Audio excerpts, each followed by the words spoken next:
말씀의 제목 따라합니다. 자포자기에도 희망은 있다. 어제 모세는 민족을 위해서 일했습니다. 억압받는 민족, 그 형제를 위하여 애굽 사람을 쳐 죽였습니다. 근데 여러분, 성경에 보면 사도행전 7장 38절에 이 이스라엘 민족, 구약의 이스라엘을 교회라고 말하고 있습니다. 따라서 모세가 민족을 위해 일했다는 것은 신약의 개념으로 말하면 교회를 위해 일한 것이죠. 근데 방법이 잘못됐어요. 혈기로 일했던 것이죠. 성령의 인도가 아니라 혈기로. 오늘날 우리가 교회를 섬기면서 매우 조심해야 될 것은 좋은 의도를 가지고 교회를 섬기지만 그것이 혈기로 인한 섬김일 때는 반드시 문제가 되고 하나님이 그 사람을 지속적으로 쓰지 않는다는 것을, 광야의 연단을 거치게 하신다는 것을 잊지 마시기를 바랍니다.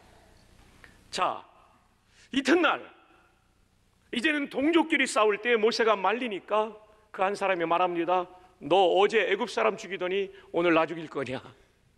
이게 소문이 나가지고 파라오의 귀까지 들어가죠.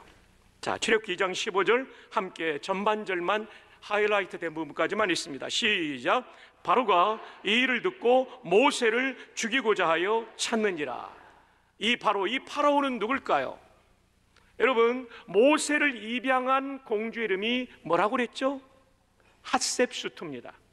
그 아버지가 튜트모스 1세입니다. 튜트모스 1세에게는 핫셉수트 공주 외에는 자녀가 없습니다. 그러니까 왕위 계승권자였어요. 근데 이 공주가 결혼합니다. 그리고 왕위를 자기가 갖지 않고 남편에게 주는데 그 남편이 튜트모스 2세가 됩니다. 근데 둘 사이에 딸이 태어났는데 일찍 죽어요. 근데 모세는 그 딸보다는 나이가 많았다고 합니다. 그런데 이 튜트모스 2세가 핫셉수트를 통해서 아이를 낳은 것이 아니라 궁녀를 통해서 아이를 낳게 되죠. 그가 아들입니다. 그 아들이 왕위를 계승하게 돼요. 그게 바로 튜트모스 3세입니다.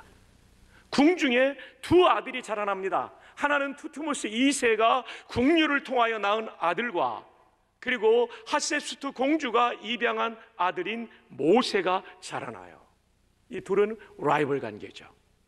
근데 결국은 애굽인의 피를 가지고 있는 이 튜트모스 2세의 아들, 궁녀를 통해 낳은 아들이 왕이 되죠. 왕이 되었지만 끊임없이 긴장 관계가 되는 거죠. 왜냐하면 모세가 이집트의 모든 학문과 모든 것을 배워서 능한 사람이었기 때문에, 말과 행사가 능했기 때문에. 또 하나는 요세푸스의 이스라엘 고대사, 유대 고대사에 따르면 에티오피아 원정군 사령관을 지냈고 에티오피아의 수도까지 점령했던 모세였기 때문에 위기감을 느끼는 거죠. 똑똑하죠. 군사적 지휘력까지 가지고 있죠. 그런데 이 모세가 애굽 사람을 죽이고 암매장했다는 것까지 알게 되니까 절호의 찬스죠. 자기의 라이벌인 튜트모스 3세가 죽이려고 찾으니까 도망갈 수밖에 없는 거죠. 용서가 없어요. 이 왕은 굉장히 잔인한 왕이었다고 말하고요, 굉장히 강력한 왕이었다고 말해요. 그러니까 라이벌을 그냥 둘 리가 없죠. 완전히 끊어버리려고 했을 거예요. 숨을 끊어버리려고 했을 거예요. 자, 그가 도망간 미디안이 어딘가, 우리 권철 목사님이 지도를 만들어줬습니다. 이 지도가 정확하게 나오는 게 없어서 직접 만들었어요. 우리 권 목사님 영어에 편한 분이니까 여러 가지를 고증해서 만들었어요. 고센 땅에서부터 출발해요. 수도는 테베스였지만 고센에서 이 사건이 벌어졌거든요. 그래서 고센, 이스라엘 사람들이 살고 있는 고센에서부터 출발해가지고 미디안 강야의 좀 위쪽이었던 것으로 추측돼요. 왜냐하면 나중에 호렙산으로 가니까요. 약 500km. 여러분, 비행기도 없습니다. KTX도 없습니다. 근데 500km를 도망갔다는 얘기는요, 모세가 얼마나 두려웠는지를 보여주고 있는 장면입니다. 완전히 이집트의 지역을 벗어나는 지역까지 그는 도망갔던 것이었죠. 머나먼 도피였습니다. 그리고 거기서 그는 미디안 제사장 이드로의 딸들과 만나고 그 딸들을 도와준 곳과 연계해서 그는 미디안 제사장 이드로의 집에 거처를 잡고 살게 되고 마침내 이 제사장 이드로가 그에게 딸을 줘서 이 시므로와 결혼하게 되죠.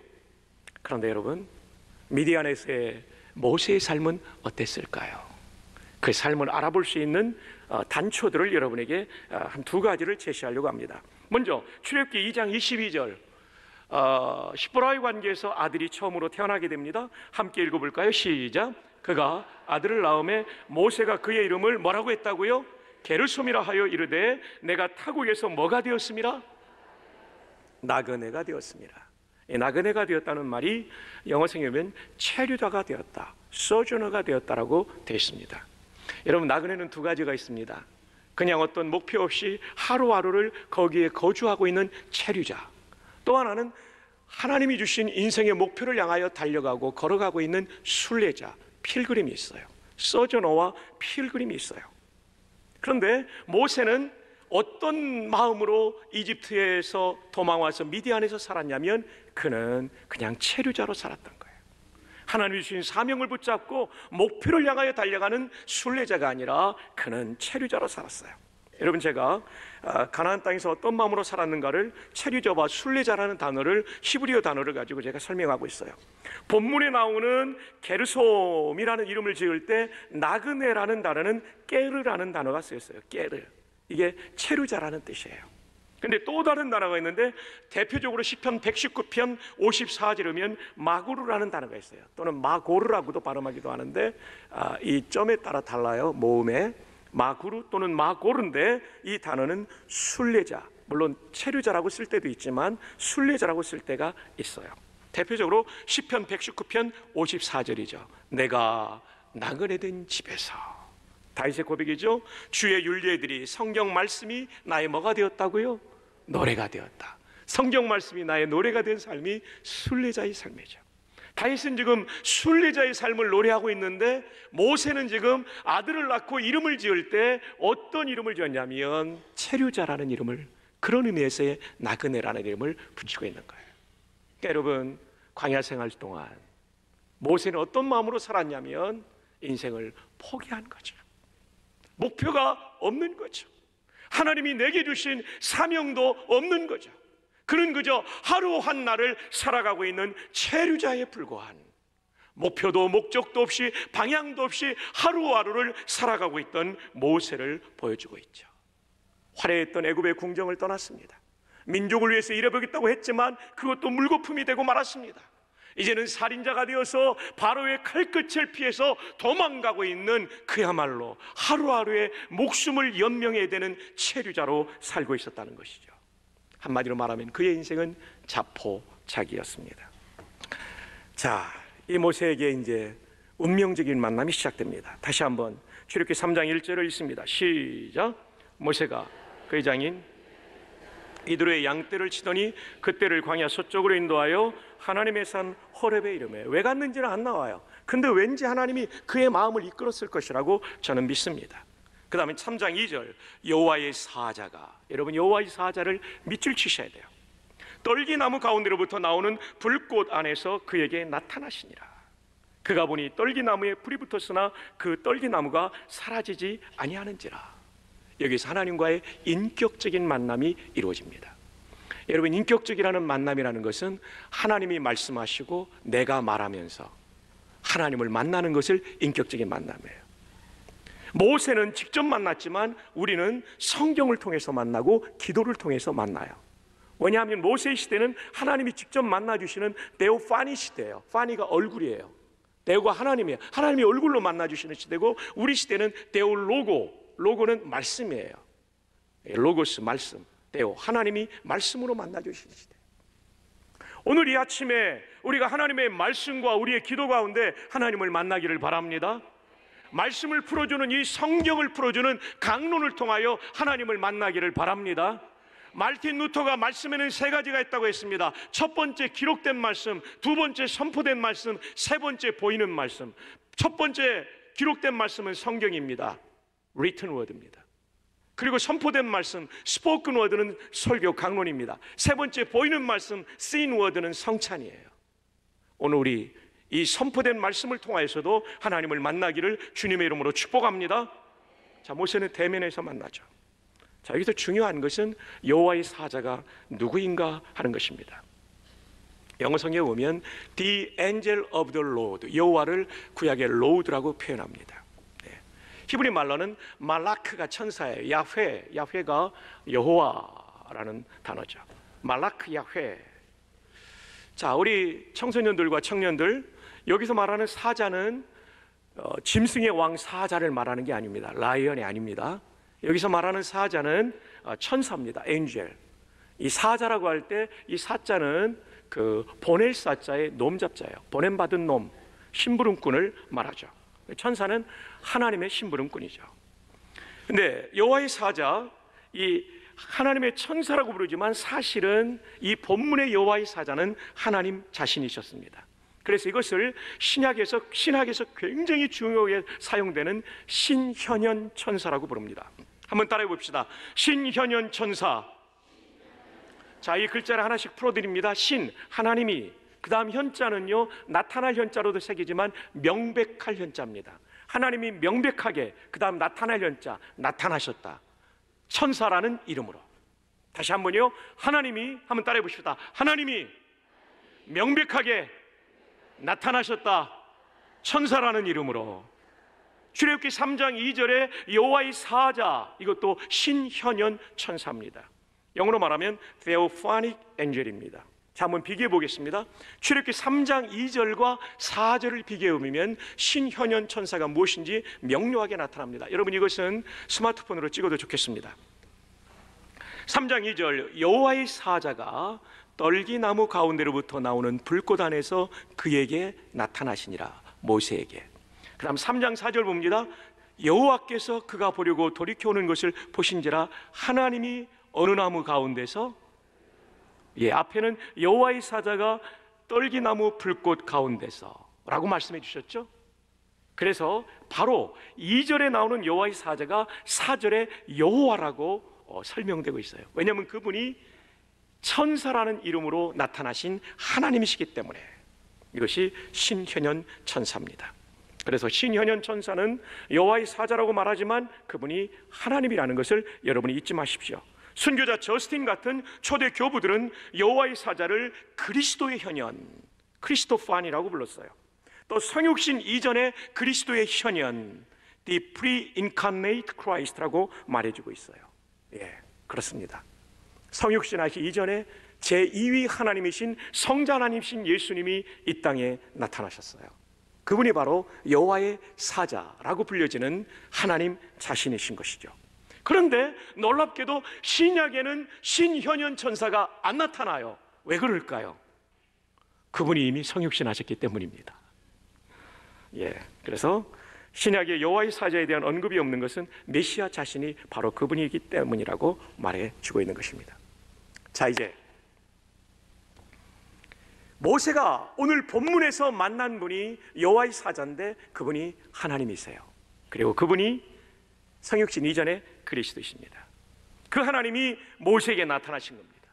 지난 40년 동안 모든 것을 포기하고 살고 있는 모세에게 하나님이 나타나신 것입니다. 자포자기한 모세에게 나타나신 것입니다. 그런데 어디에 나타나셨습니까? 떨기나무에 나타나셨어요. 여러분, 이 떨기나무는 영어로 부시라고 합니다. 미국의 부시 대통령하고 이름이 똑같아요. 그런데 이 부시는 키가 작은 관목을 말해요. 그리고 굵은 줄기가 없고 잔가지가 많아서 별로 제목으로 쓸 수 없는 나무가 이 관목 부시 떨기나무예요. 저는 이 사실을 묵상하면서 수년 전에도 제가 처음 부임했을 때 이 말씀을 나눈 적이 있지만 너무나 감동이 되더라고요. 하나님이 영광스러우신 창조주 하나님이 멋있는 나무에 자신을 계시하신 것이 아니라 볼품없는 떨기나무 관목에 자신을 계시하신 거예요. 키가 작은 나무, 잔가지가 많아서 제목으로 쓸 수 없는 나무에 자신을 계시하신 하나님. 이 하나님은 오늘도 부족하고 연약한 우리와 우리 자녀들에게도 자신을 드러낼 수 있는 하나님이신 줄로 믿습니다. 우리가 떨기나무같이 부족하다 할지라도 하나님께서 우리 가운데 임재해 주시면 우리의 인생이, 자녀 손의 인생이 복되게 쓰임받을 줄 믿습니다. 사실 이 떨기나무를 보여주시며 하나님은 모세를 격려하는 거죠.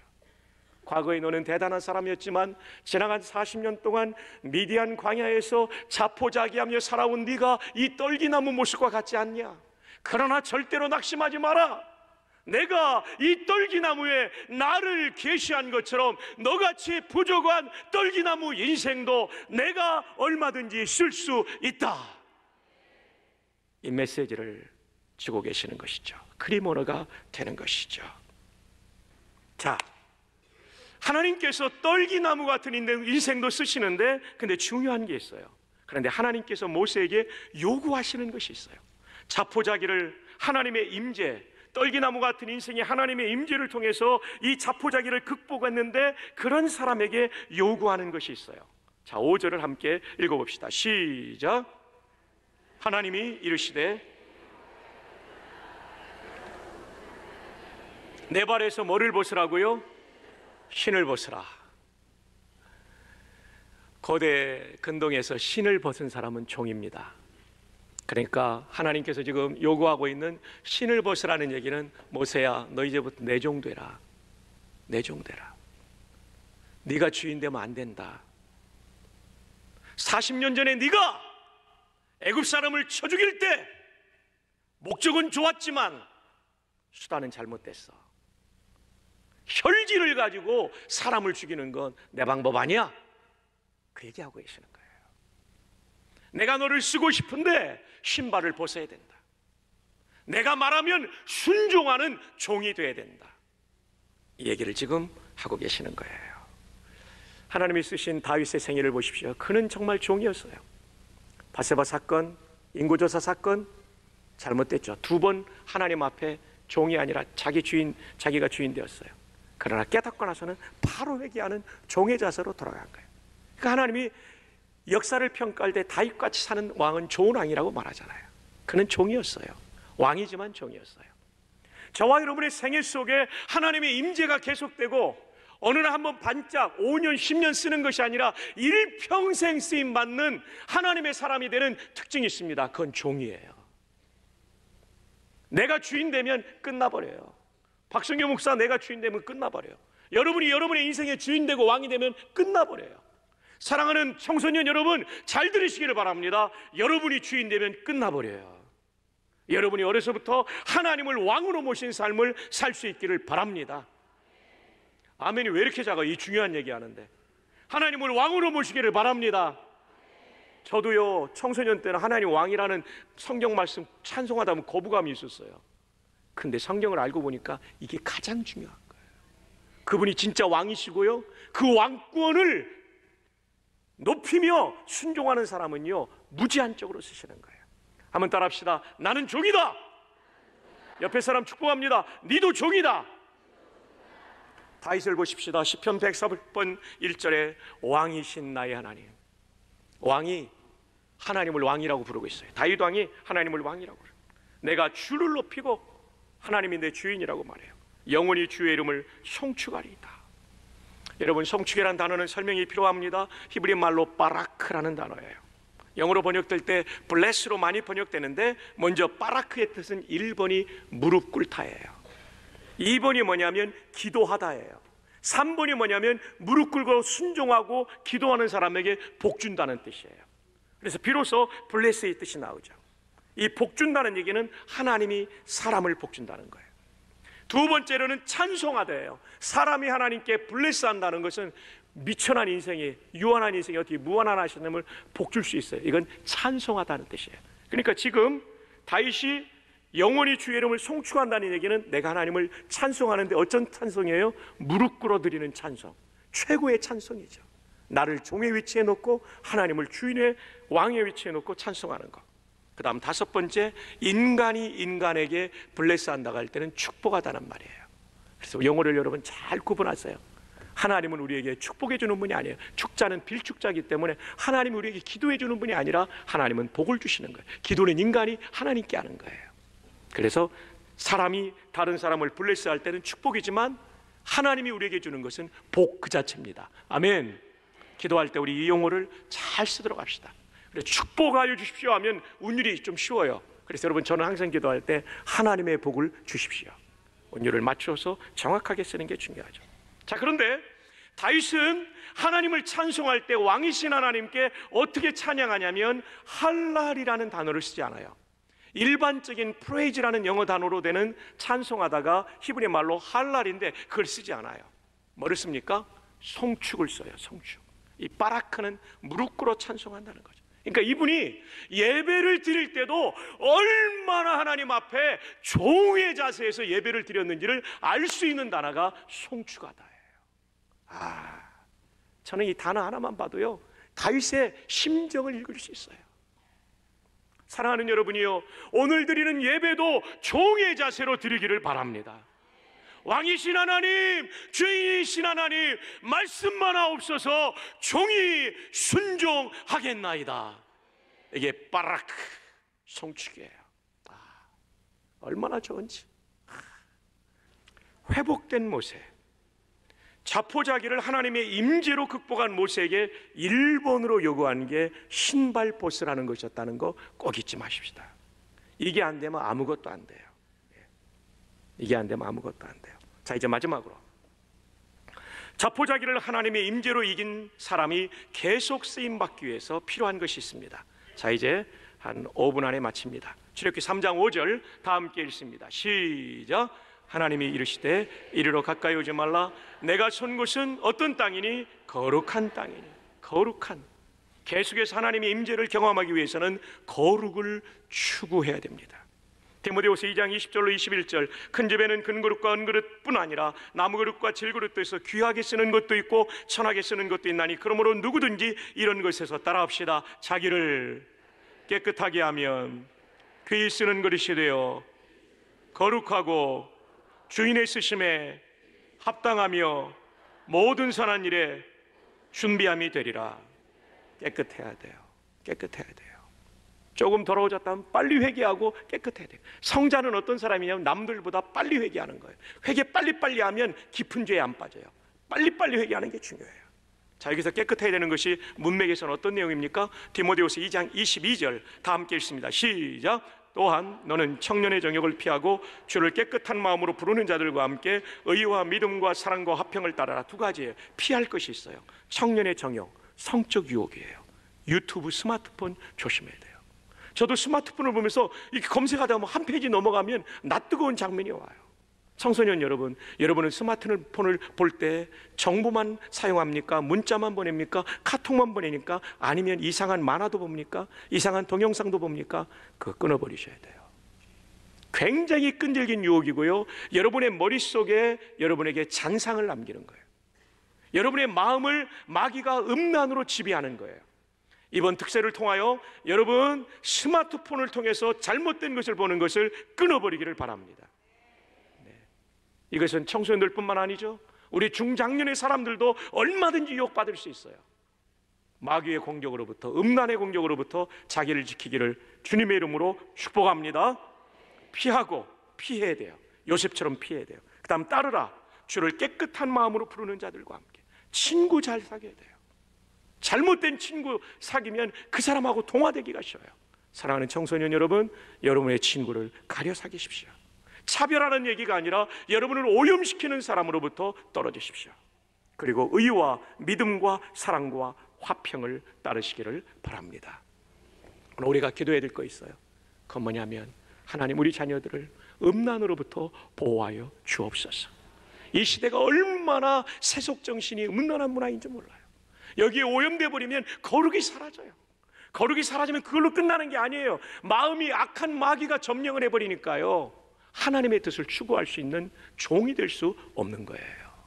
따라서 하나님 우리 자녀들을 성별하여 주시고 지켜주시고 끊어버릴 수 있는 용기를 허락하여 주시옵소서.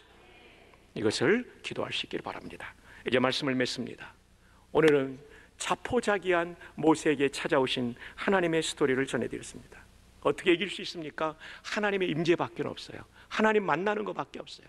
내가 개인적으로 하나님 말씀 듣고 기도하고 공적으로 예배를 드려도 왜 나에게만 말씀을 주시는 것 같다는 거 있잖아요.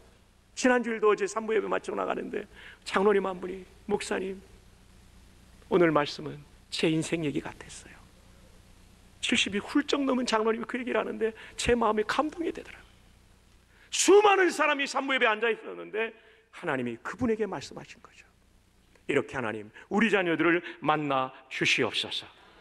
두 번째, 저와 우리 자녀들이 신발을 벗게 하여 주시옵소서.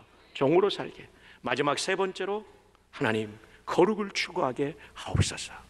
그렇게 되면 계속해서 일평생 우리와 우리 자녀손들이 하나님의 영광을 위해 쓰임받게 될 줄 믿습니다. 이 은혜가 함께하기를 주님의 이름으로 축복합니다.